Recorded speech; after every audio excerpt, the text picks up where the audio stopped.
তুমি বিয়া এখন করো নাই 34 বছর, বিয়া করতে ডর লাগে? হস্তমোদন কয়বার করছো? আমার কোনো অগণা স্যার, অগণা মানে কত ব্যাপার হইতে পারে? কইতে পারি না স্যার, কত কোটি বার। কত কোটি বার? সত্য কথা আমি না, আমি একটু সরাসরি দিলাম। হস্তমোদন করা অন্যায়, পাপ। বা বিজ্ঞানে হয়তো ডাক্তার অনেক সময় বলে যে আপনি ডিপ্রেশনে হতাশায় থাকলে 2-1 বার মাসে 2-4 বার করতে পারেন, এটা কিন্তু চিকিৎসা পারপাসে।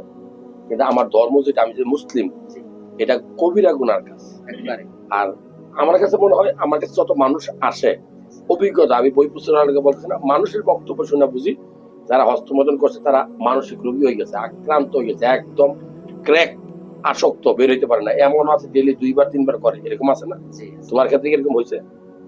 ডেলি এমন দিন গেছে 2-3 বার? এমন দিন গেছে 3 বার 4 বার। 3-4 বার।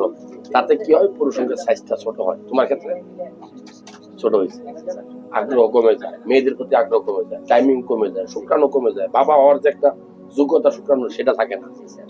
এটা বন্ধ করে যাবো ইনশাআল্লাহ। আমার সুয়া কম, যে আমি শেয়ার করেছি স্যার, কারণ আল্লাহর হাজির নাজির করে এটা করা যাবে। আর করব না। তুমি যদি পারো আগামী সপ্তাহে বিয়ে করবা, আল্লাহ যা রাখছে বাকি কিচ্ছু হয় না। মাত্র 34 বছর, 44 বছরে 3টা 4টা বিয়ে করতে চায় না স্যার।